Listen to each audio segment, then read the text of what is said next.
Om Tare Tu Tare Tu Re Soha. Om Tare Tu Tare Tu Re Soha. Om Tare Tu Tare Tu Re Soha. Om Tare Tu Tare. Okay. All right. Welcome to all of you online. Good to be with all of you. So we are in the process of really analytically looking at the antidotes to anger, like ways to work with anger. And so we've unpacked a couple, and one was just really seeing the disadvantages. Yeah, like being angry is, generally not very helpful. So went through those kinds of reflections, how much harm can be done. Then last week was putting ourselves in the shoes of some of the people that we're angry at. How do we perceive them? How are they suffering? If somebody's yelling at you, they're pretty much not happy, right? They're suffering. And what are their struggles? Just recognizing how we all, at any point in time, can be doing things we don't feel good about and do harmful things. And that sort of label that we put on someone. And so often, really, when we get right down to it, we're angry at someone who doesn't exist, which is kind of silly on the face of it. I'm angry at an idea of a person in my mind.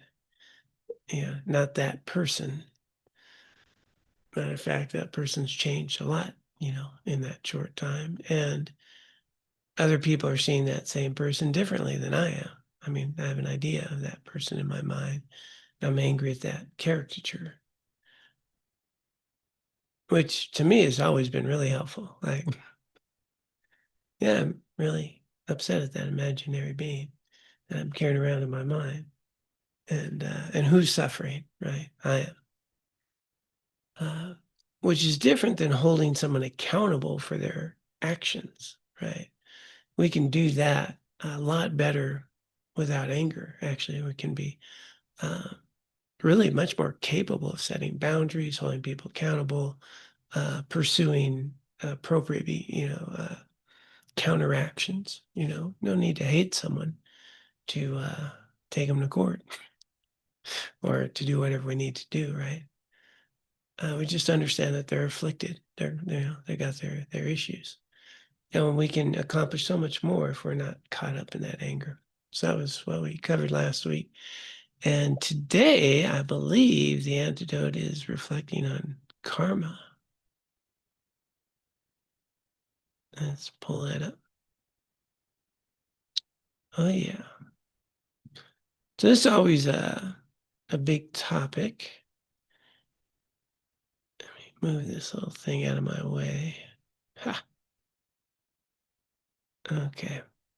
Understand the other person. We did that. Reflect on karma. Now, as usual, she'll present a very standard Buddhist view, and then we'll unpack it. According to Buddhism, any misfortune that we experience, such as being harmed by someone, is the result of negative actions we created in this or a previous life. See if you can remember doing something that may have upset this person. If not, you might recall harming someone else earlier in your life. If you can't remember creating such karma in this life, you may have done so in past lives, and that karma is ripening now. That's pretty hard to wrap your head around, isn't it? And one of the things that's kind of problematic is this kind of trying to equate something, I did this to this person, so this is going to happen to me. And it's really not working like that. There's potentials, right? So we have potentials. Every time karma is really created at its core with any intentional activity, even, body, speech, and mind, movement of the mind. But things that are more intentional, our motive is going to really set that in motion. So I could have harmed people without intentionally doing it. It's not a big deal karmically, and I apologize. Or I could have harmed somebody on purpose. It's a very different thing. The action's the same, right? And so, so when we're working with karma like this, to think of it like, I stole from this person, so this person, steal from me. It's much more of, I've acted out of greed and anger, or I've acted out of, I've been deceitful, and some people will deceive me at some point, but even that's a bit amiss. So let's continue on, and I'll bring it hopefully to full cycle here.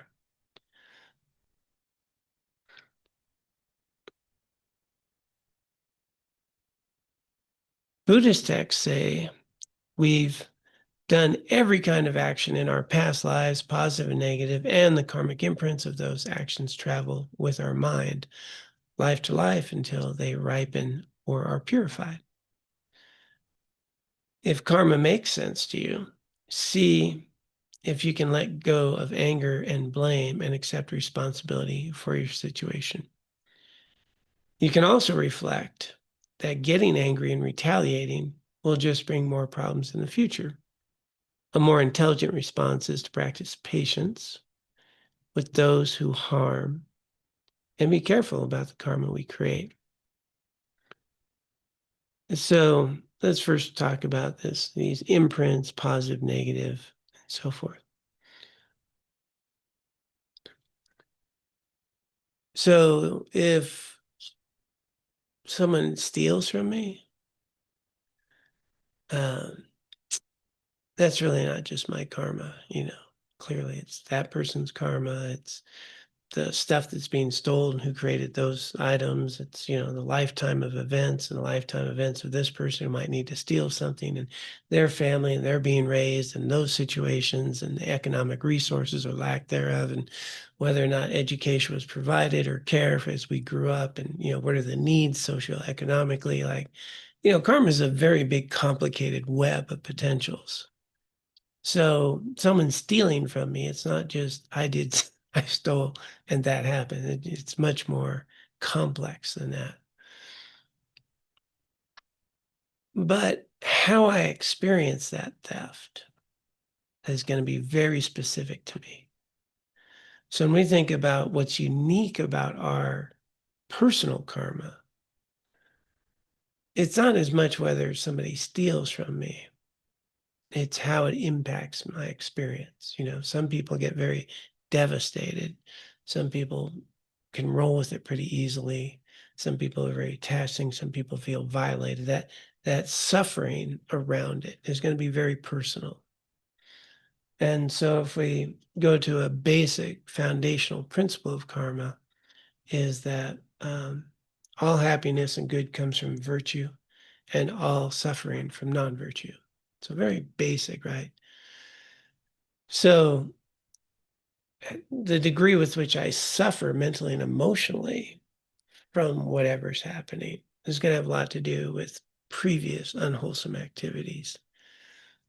And previous wholesome activities are, going to allow me to be much more flexible with what happens, even if it's difficult. And then, there are other things that'll come in terms of, resources that people get and things that open up. So just on a foundational psychological level, modern Western psychology, we all kind of know that when I engage in virtue and do things I feel good about, I'm going to feel good about who I am. I'm going to be more resilient with the ups and downs. So you can kind of just see that dynamic. And when I do things I don't feel good about and I have something to hide and I feel less than, and I don't want you to find out about this, and I'm carrying some shame or some guilt and things like that, or I don't feel as good as, then that's going to have a lot of insecurity, a lot of suffering, a lot of potential anxiety. So we can kind of just see on a very practical level that engaging in virtue, doing things you feel good about, we're going to mentally and emotionally suffer much less. And doing things that we don't feel good about, we're going to suffer a lot. But in this messy world, we're all going to, have illness. We're all going to have problems, and people are going to need things they might steal from us. There will be accidents. People get hurt and injured in cars. People get cancer, different diseases happen, right? That's all part of this collective karma of samsara that we all have a part in. But based specifically on some of our karma, our seeds, they're going to ripen based on the conditions we're in, right? And so if there's no conditions for a particular karmic imprint seed to ripen, even though I have it, it won't ripen. So like I probably won't get malaria, even though I might have a seed for it here. Go to India, I might get malaria.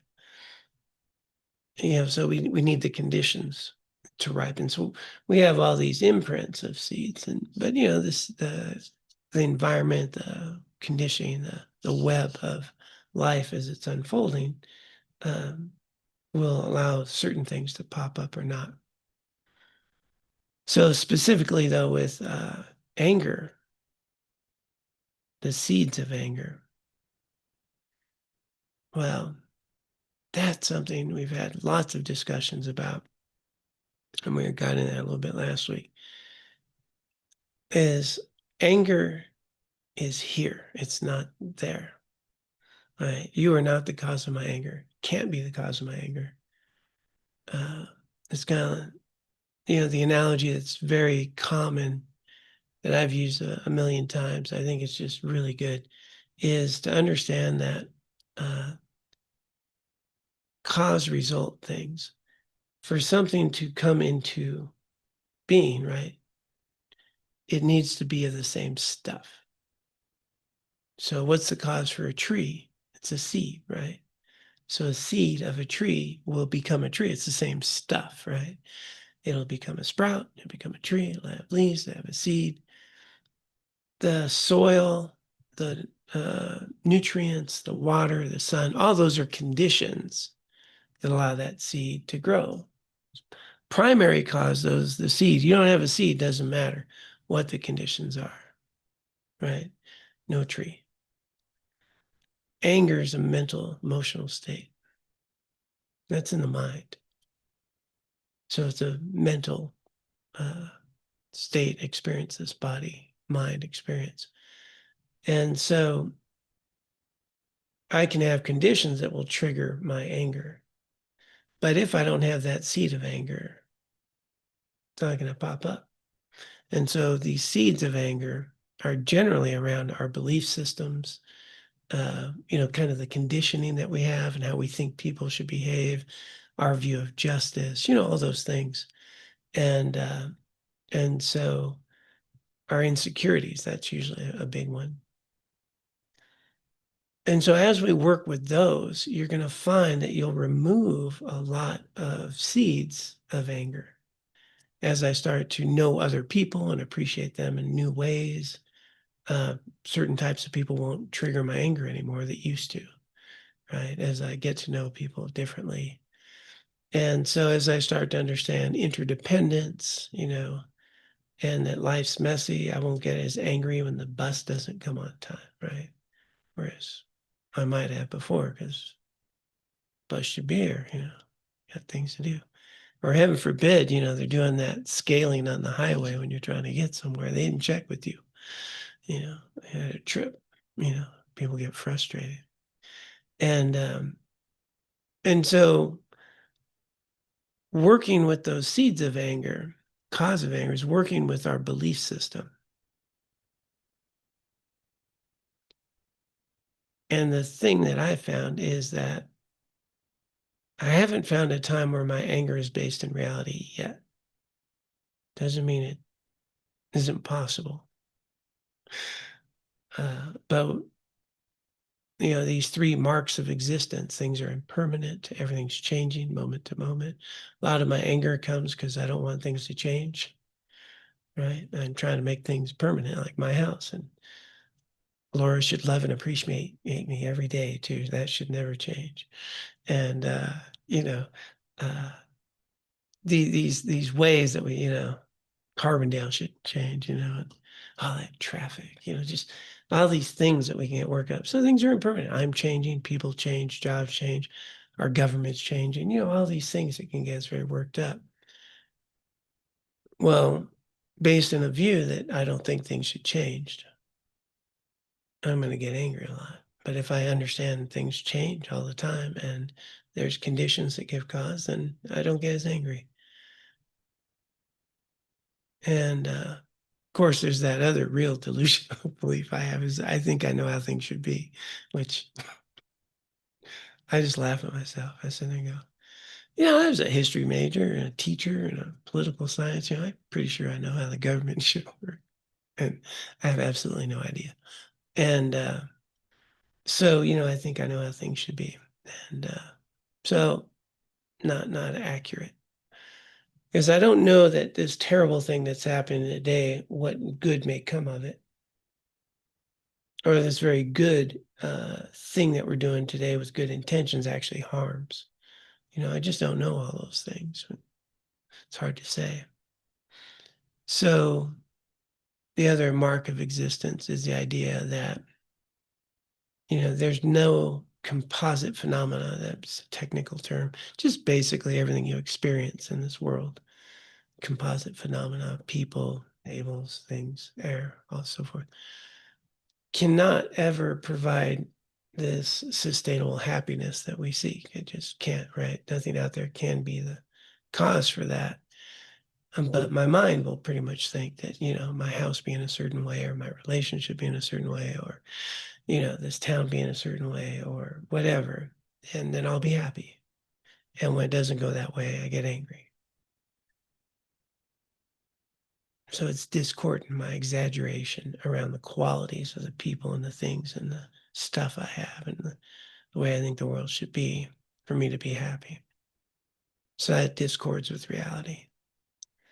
And then the third one is this big misperception is a sense of self in a way I do not exist, right?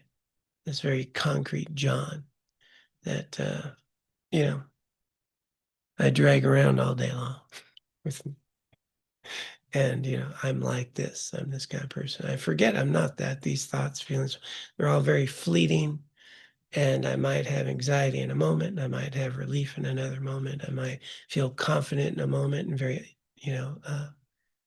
insecure in another moment. I might be fearful and then relieved, but I'm none of those things. And everything about me is changing. And so grasping onto a sense of self in a way I don't exist really creates a lot of insecurity, fear, anxiety, and identification with a personality that is not who I am. And a lot of anger comes into play when people mistreat me. Yeah, my mind. So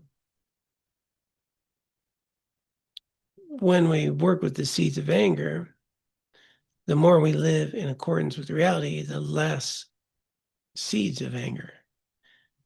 But it's very easy to create more seeds for anger in the way that we live. We can all sit around and bitch about something right now and get everybody angry, right?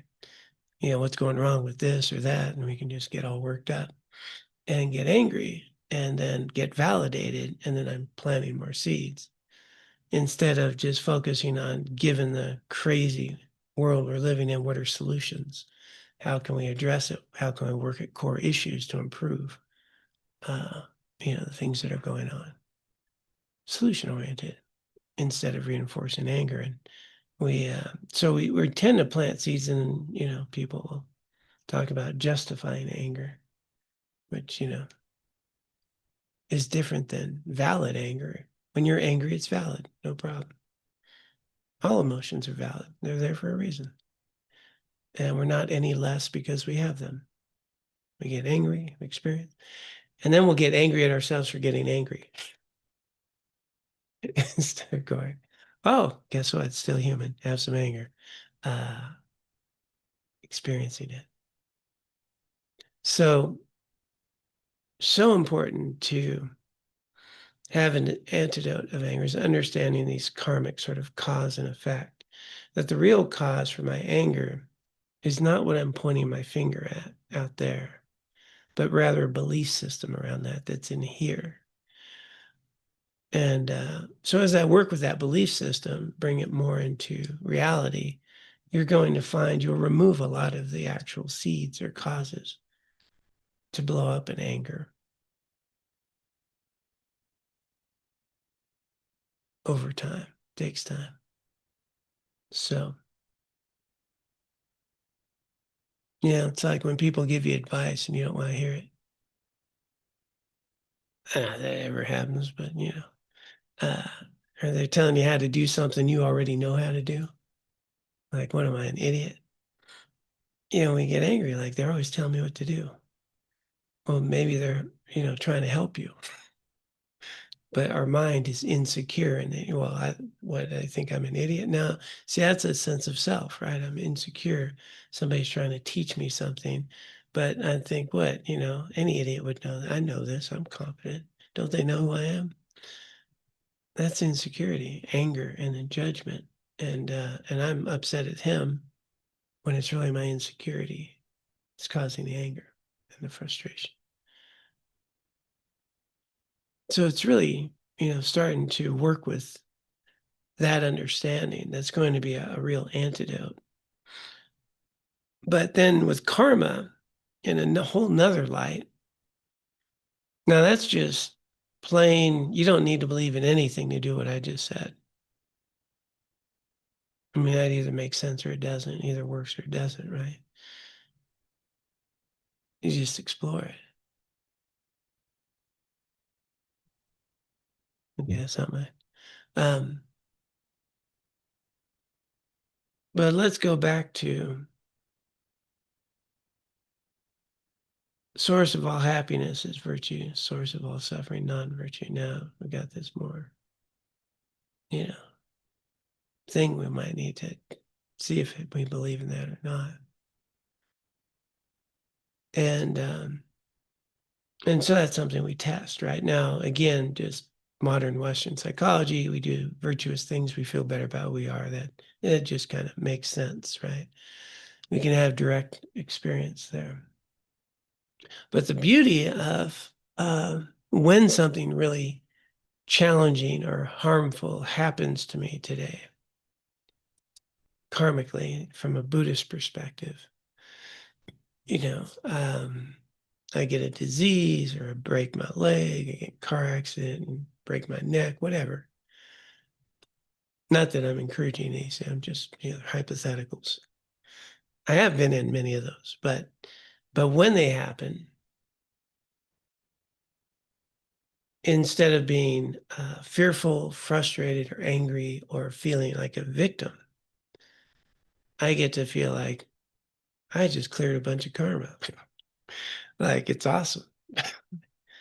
I just purified a ton of negative karmic stuff, and it's gone. It's released. So the result of previous activities all came to fruition. Conditions ripened, and a lot of negative karma is gone. And it's like, whoa, cool. Just busted my knee, cleared a bunch of karma, and you know. And what happens if that is a view that one can take? Now that karma's gone, and I'm having a whole new karmic imprint of gratitude, appreciation, and understanding of interdependence. And I'm creating all this new karmic imprints for the future. Victim, anger, blame, car accident, whatever, others should be like that. I'm creating another just wheel of karmic victimization and how things should be different, which will carry on with me. And so we have these opportunities with adversity to see them as opportunities to purify, that's gone.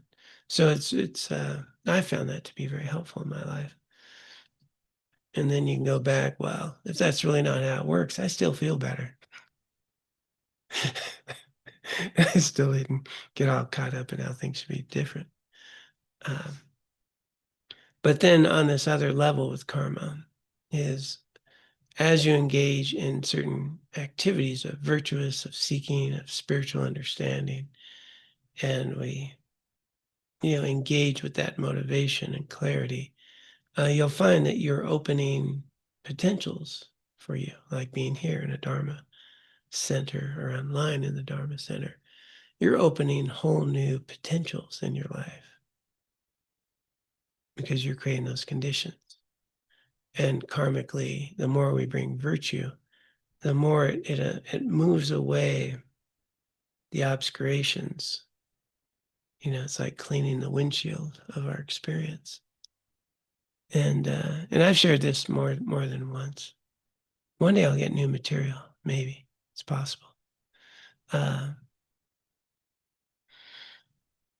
When I first started listening to Dharma teachings, that's I was given a teaching on like high level narga. I mean, my goal was not to fall asleep, and I'm popping mints to keep me alert. I didn't understand a word he was saying. We're looking at this text. This stuff was just, and I didn't fall asleep, by the way. 3 days I hung in there. If you look at a Dharma teaching by a Dalai Lama, especially in his prime, half that auditorium will be asleep. It just wears you out because the mental sort of and the spiritual energy, but anyhow, I digress. So when I first started listening to his teachings and then, going to the Dharma Center with my teacher and, all this stuff about interdependence and non-dual nature of existence. And I'm like, this is a table. What are you telling me? This is a table. I see it's a table. How's this a non-dual thing? Like, and I just thought, I'm never going to get that stuff. I'm just going to work on being a good person. These are good people. This teacher's amazing. And they can help me be a better person. So I just really focused on the teachings around wholesome activities, meditations to be a better person, compassion, loving kindness, those practices. And what happens is that's the fertilizer for the wisdom to ripen.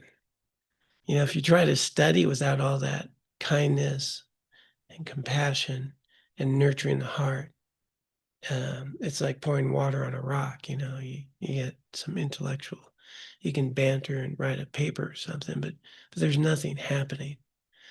But when you fertilize with loving kindness, compassion, with these open heart practices and care for others and virtue, what happens is over time, then teachings that once seemed just totally beyond you start clarifying. As it ripens, you're creating the condition, you're moving the obscurations, as they'd say, the dust in your eye, and then things that just understanding comes more, ripening, and so it's always so important to nurture those qualities of virtue, and then virtue leads to genuine happiness, to well-being, and just always engaging in those practices. So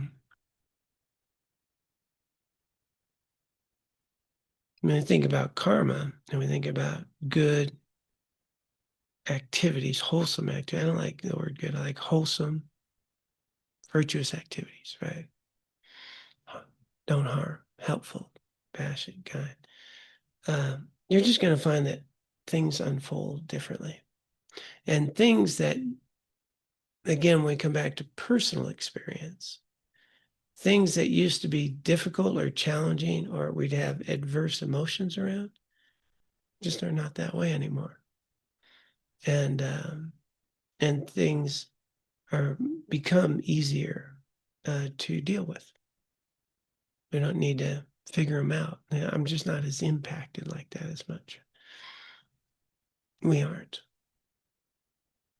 So, because what you're doing is creating wholesome activities that's going to provide, a more pleasurable, positive experience, no matter what the experience is. And that's very personal.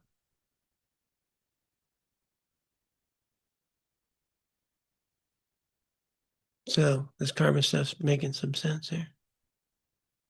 He's like going, yeah, come on, man. So with anger, though, if the antidote being that I recognize that the anger's the primary cause is here, not out there, that's a pretty quick antidote. And it's okay to be angry. That's important. Okay. Cause effect. Anger, valid. Now, justifying my anger, that's a whole different thing. That's just going to create a cycle. Because then I'm pointing out there again instead of just validating that I'm a human being and I have this anger and it's arising and it's coming from these places. It's temporary. It's not who I am. What's important is how I'm going to respond to that anger. And then that's going to be creating my future. So what's happening in this moment is the result of all the previous activities. And the beautiful thing is what I'm doing right now is creating my future. So no matter what's happening, there's always an incredible opportunity to create a better future by how I respond to what's happening, how I perceive and relate to it. So a lot of freedom there. A lot of empowerment too.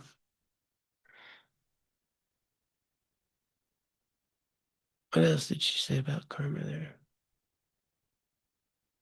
Spectacles. All right. And those of you online, any comments, feel free to pop in. Okay, so again, from a Buddhist perspective, these karmic imprints travel life to life. But you can see in this very lifetime how that would work. Some people may not be into the whole life to lifetime thing yet. You'll wake up one day. But the key thing is to stop blaming out there, accept responsibility. And but not responsibility like I'm a bad person. That's where people get stuck. Like I must have done something terrible. No, we're humans. We're all doing stuff. It's messy and it's confusing.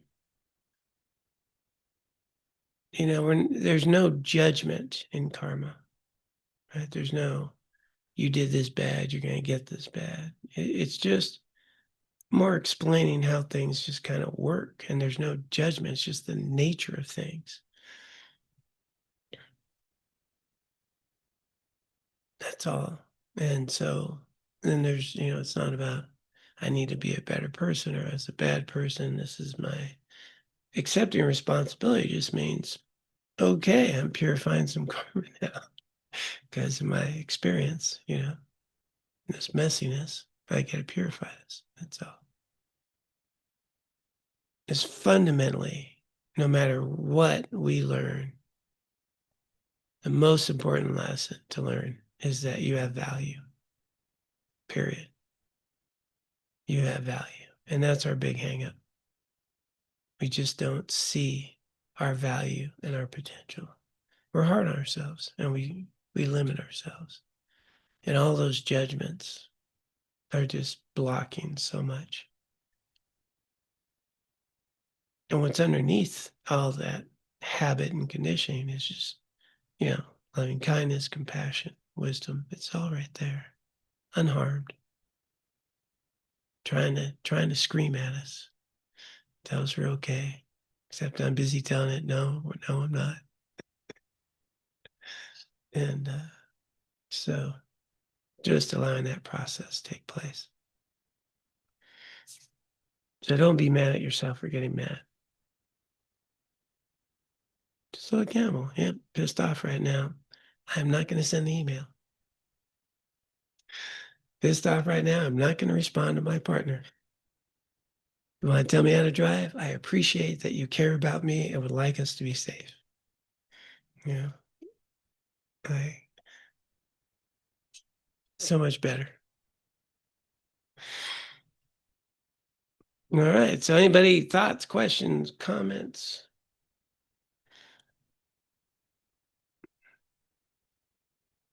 Usually people online don't let me finish the sentence. What's going on? Yeah, they're on vacation. All right, Holly. You're bailing me out. Good evening, John. Hi, everybody. I'm just a little confused about ripening karma and purifying karma. Mm-hmm. Yeah. Thanks for sharing that. Thank you. That was my attempt at a joke. Just boom, bombed. So that was my ripening karma. Not a good, yeah. So ripening karma, yeah, I use the word like that's purified, which is really not accurate. Ripening karma means the conditions have come and, it's ripened. The fruition of that karma has come to be. Purifying technically would be that we consciously can, engage in a purification practice of karma. So technically, those are the practices that we have with the four opponent powers of purification that we can go ahead and engage in to actively reduce the impact of any unwholesome activities we've ever engaged in. And so those four opponent powers, that's where this karma has not ripened yet. And we're purifying it before it does.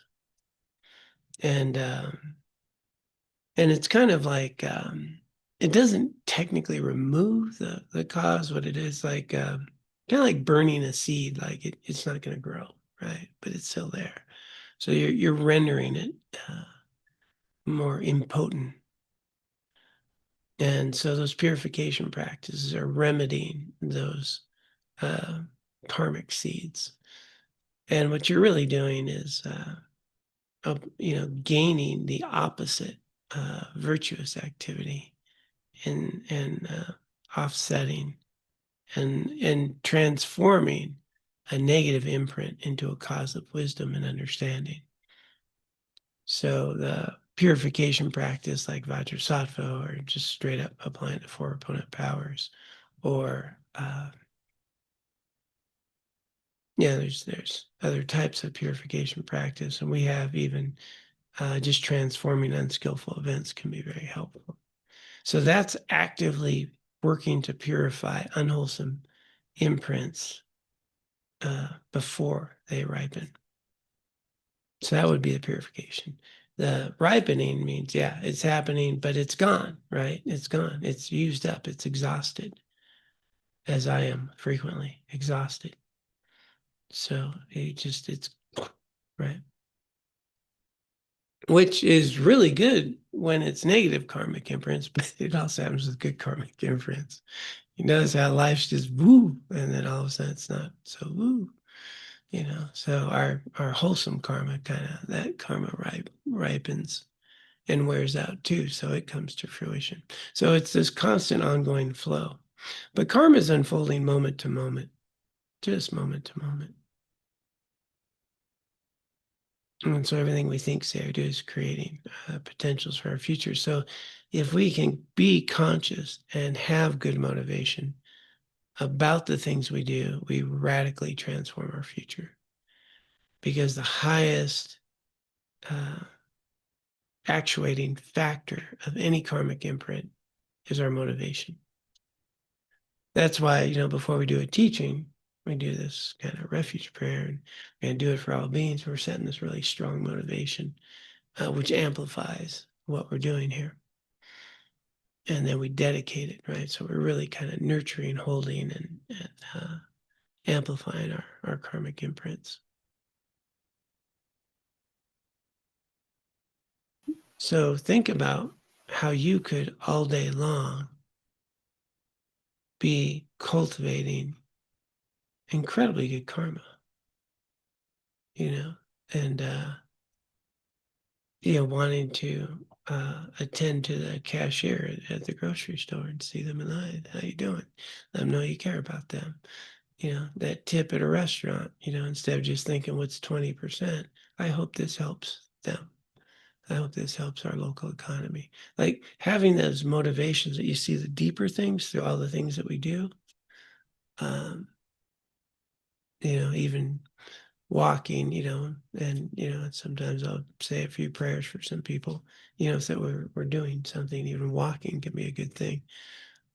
Or just, coming into a loving kindness practice, and that everyone you meet, you just want to see them as a dear friend. It doesn't matter who they are, I want the best for them. Those interactions change. And so all day long, if we're conscious, we can be really just ripening these wholesome, meaningful, virtuous karmic imprints, which are just going to unfold. It's not, that hard to do. But what's more common is people say lots of big prayers in the morning, and then we go out and be a jerk during the day. And it's like, I'm here for all sentient beings. May they all be free and happy. Well, except, that political guy and that person and that thing. And, all beings be free. Well, except those people. And, it's like, I have these, may everyone be free of suffering, except I really want that person to suffer. And, it's like, yeah, I'm going to transform my life, engage in this path, free all beings. But, I can't even tolerate someone who insults me. It's like, there's just a big disconnect. It's probably better to just try to be nicer to the person in front of us, try to understand that they're like us, and, trying to find their way. They just have different conditioning. And, that recognition is helpful. It's still good to do the prayers. It's just, let's kind of be nice to recognize that, it's something we're striving for. It's not where we're at yet. And so that great aspiration to use this lifetime to be of benefit is meaningful. And so we cultivate that aspiration. But it's even better if we can, be nice to your neighbor and be good.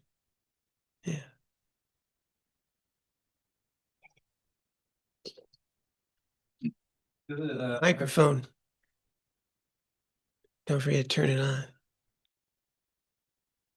Everybody online. It's ready. Is it accurate to think about karma as playing out in our mental states? Absolutely. Okay. Not like our material world, but more of our mental states. Both. So it does play out both. So, when you think about conditions and things ripening as well. So just in my own life, what would have been the likelihood that a homeless drug addict like me would wind up, coming to meet a teacher like Geshe Gelson, wind up in a very short time having vows with His Eminence Latte Rinpoche, taking initiation. I went to a teaching by a Dalai Lama. I'm just in lay clothes, regular person. 2 years later, I'm a monk, and I'm the one running the teaching by the Dalai Lama, and greeting him, like you think about how things unfold physically, right? It plays out like that as well. So we would say from previous life, and one would think I probably had some monastic karmic imprints previously for that to unfold like that. But literally, I was in 2004 sitting in that teaching, trying to stay awake. And 2006, same venue, same everything, except I'm a monk and I'm running that whole thing and greeting His Holiness. And I was just sitting there, at a teaching, trying to stay awake. And so I always tell people, be careful when you go to a teaching by His Holiness. You might get a haircut. And, know what will happen. And so, things can ripen very quickly. So yeah, physical things, conditions ripen. That's what I was saying. Like just here now, we're creating all kinds of potentials. Might meet certain teachers. We're going to have one of the great lamas of our time here, September 28th. Yeah. Venerable Tenzaburi Dorshi. So we're going to get to host him for a day. And he's young, speaks English, actually speaks 9 languages. 9 languages. And he says silence is his favorite. But this amazing being that we'll have here, and incredibly, but a real yogi, actually, as well as, just highly trained. So, what's the chance that Carbondale would have him come hang out with us? I don't know. So, yeah, so save that date, September 28th. Hey, Denali. Hey, thanks, John. Thanks everybody for being here. I'm in this unique opportunity I really believe there's so many opportunities for me to burn off my own belief systems around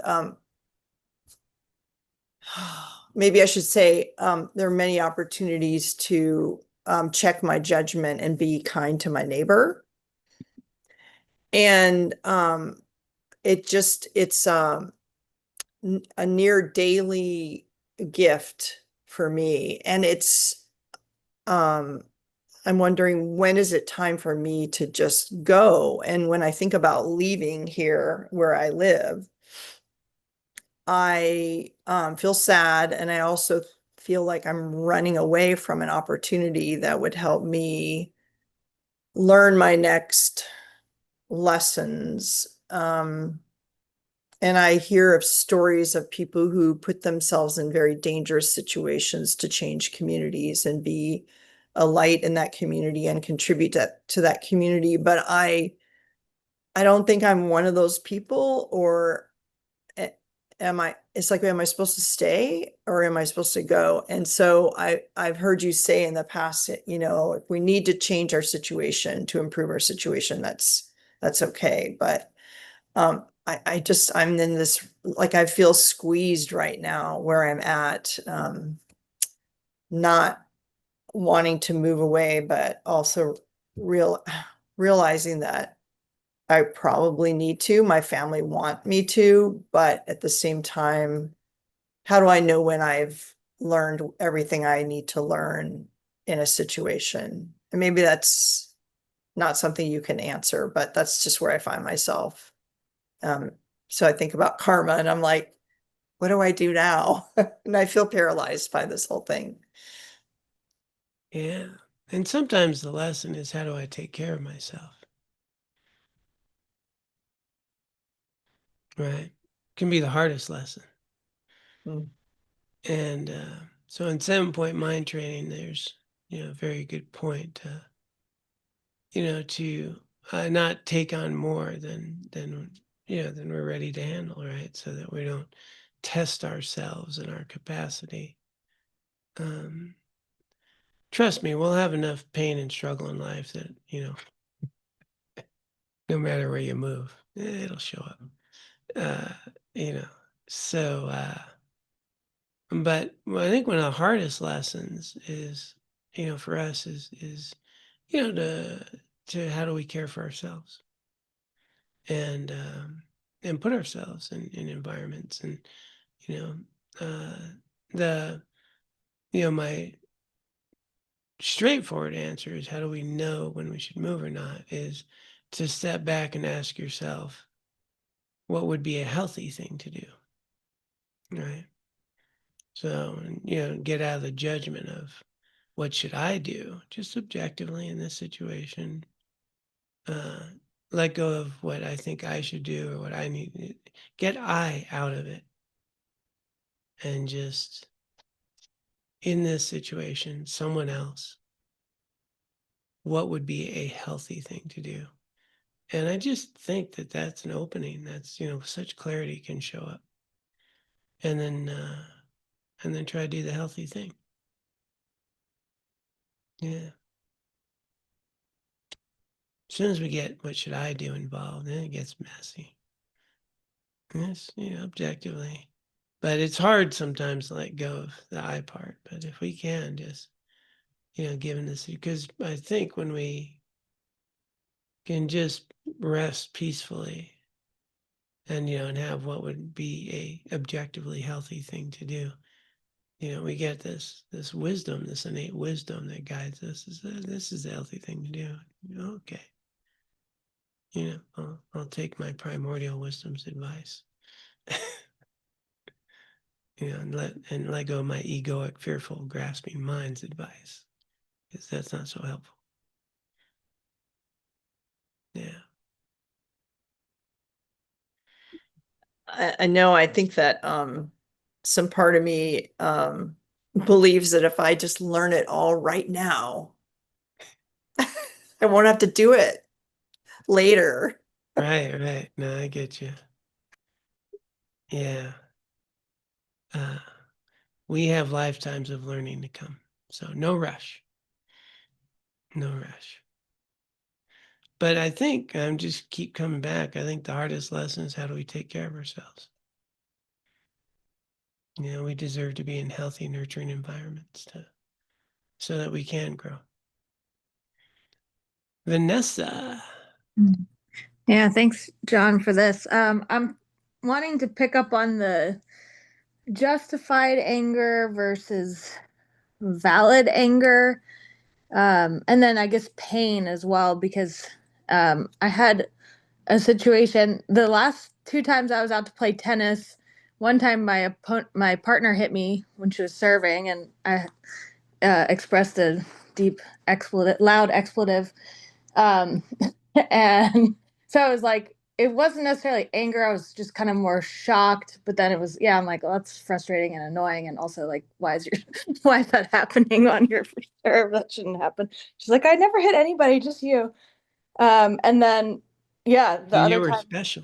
Yeah. Yes, exactly. I'm like, well, now I know it's my karma. But and then, yeah, the other time the opponent hit me after the point was over. So I was like, okay, that was really like, I didn't think she should have done that. And I did swear and also get kind of like, so I know I have the seed of anger. But then also it's like, well, yeah, like really that was inappropriate for her to be hitting a ball that close after the point was over. So yeah, and those are just obviously trivial examples, but we have other things where, yeah, like you've said, really bad behavior out there. So yeah, I don't know if you can, I'm just like wondering, because it seemed almost like not getting angry, but like, yes, that was actual real pain. And I don't know if I need to go all the way to like, well, I'm identified with my body. So I felt the pain, like, it just happened. I was shocked and kind of annoyed and frustrated. So, and then, yeah, I guess if you want to take it into the larger situations of like deep injustice and, what you would say about justified versus valid anger, and then responses in those situations. Small question. A little softball question. Yeah. I'm just glad you weren't playing pickleball. It would have been even worse. Yeah, and so this human experience we have, right? We're gonna have physical pain. Yeah, people do things not paying attention, and we get injured. So some anger and frustration happens. People being a little irresponsible, and then painful things happen. But it always comes back down to, how do we respond? And so,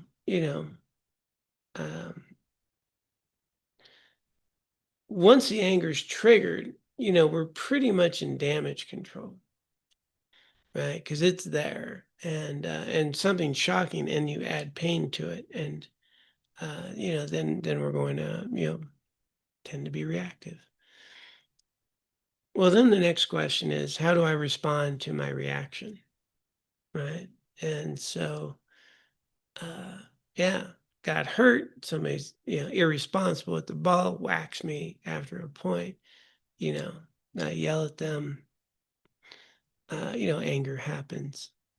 But then the next step is, how quickly can I review that? How quickly can I, gain some composure, recognize, the person, has their own thing, or, but, it all depends where we're at in terms of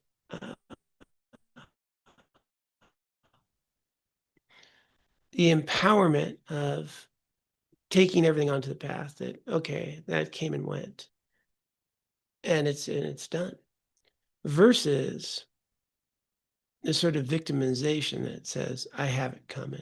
I don't want that attitude, right? I don't want that attitude. And so where's the appropriateness to work with another human being around these activities? How do we engage in competitive sports in a way that's healthy? And then we start having these lessons. But in terms of justified anger or validated anger, validation simply means that any emotion that arises, it's a valid emotion, right? There's a cause for it. It happened. It's not right or wrong or any of those things. It's just valid. How we engage with that emotional response or physical, that's where that sort of justified piece comes in, where now we're rationalizing, justifying, blaming someone or something for something that is not the actual cause of anger, but we can blame them for their behavior, right? So the ability to let them know, yeah, not okay to hit the ball after a point that close, right? That hurt. Now, at some point, maybe we could get to that, but when we're in pain and somebody does that, probably not. But the bigger thing I think to note is the karma that is wholesome that you already have by even investigating this question is amazing. Not too many people would even question that. They'd be just talking about that freaking jerk on the other side of the court who did this stuff and telling their friends and having their friends justify it. And then we can all be pissed off and people shouldn't be that way.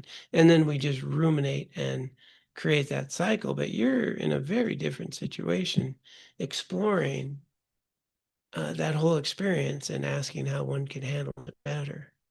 Like, that is high level practice right there.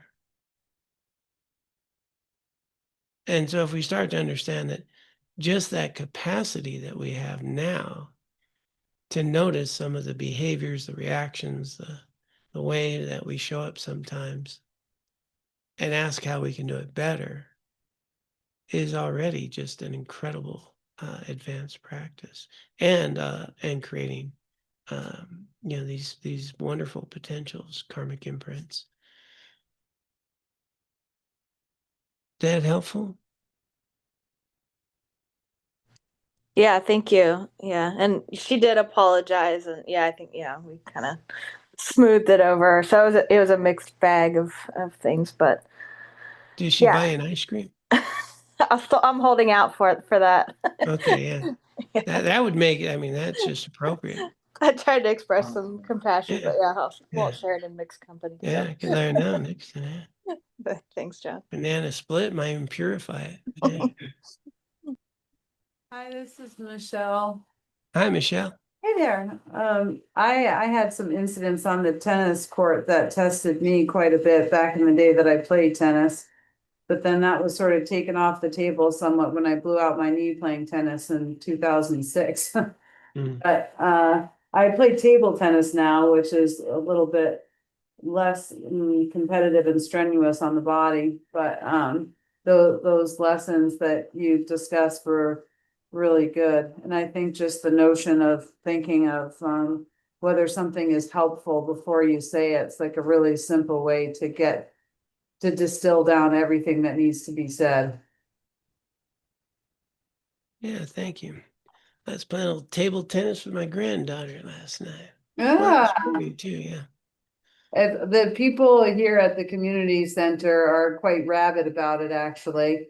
And the guys are all like, mostly it's men, it's like 90% men.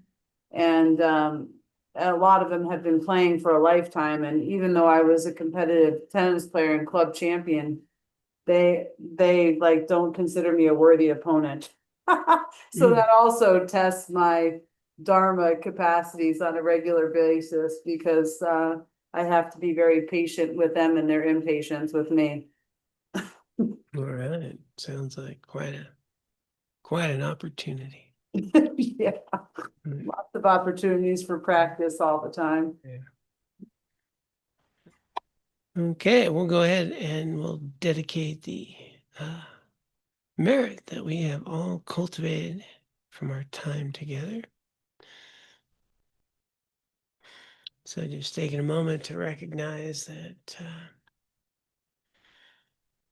lots of things we could be doing on a Wednesday night, and we have consciously chosen to come together to cultivate compassion, loving kindness, some wisdom in our hearts and minds, to engage in this rare and precious life that we have in ways that are meaningful and helpful, so that we can make good use of our lives, so we can extract the essence of these timeless teachings and apply them in our lives in ways that are meaningful for us, so that we can be of ultimate benefit to others. And with that thought, we get to dedicate this time, energy, and all the karmic imprints of our collective efforts for the benefit of others and for our own continued spiritual growth. And those who care to can join me in the formal dedication prayer. By this merit, may I soon attain the enlightened state of Guru Buddha, that I may be able to liberate all sentient beings from their sufferings. May the precious Bodhi mind, not yet born, arise and grow. May that born have no decline, but increase forevermore.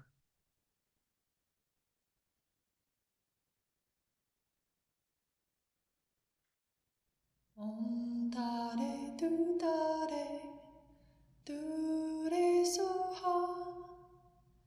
Om Tare Tu Tare Tu Re Soha.